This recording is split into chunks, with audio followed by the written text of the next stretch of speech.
Canons pointés vers les territoires contrôlés par Daesh, le déploiement massif des forces irakiennes sur des centaines de kilomètres de désert. 48 heures que ces troupes sont lancées à la reconquête des deux provinces clés d'Anbar et de Salah ed-Din. Cette zone de Noreib vient d'être libérée. Daesh, ils ont fui, ils se sont tirés comme des rats. La zone est sous contrôle, mais les soldats restent vigilants. L'étendue à surveiller est immense. Il s'agit ici de consolider cette position reconquise il y a quelques jours et de construire une ligne de défense autour de la province d'Anbar aux mains de Daesh. Sa reconquête s'annonce longue et difficile et elle se déroule sur plusieurs fronts. Nous nous rendons sur un autre front à une soixantaine de kilomètres. Au loin, la fumée des combats. Une autre milice, cette fois ce sont des hommes du Hezbollah irakien.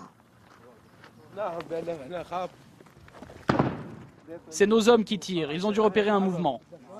Les djihadistes de Daesh sont en face, tapis derrière cette tranchée. Ils n'ont pas retiré le drapeau de l'ennemi, ils l'ont miné. Les explosifs, c'est l'arme de Daesh la plus redoutée.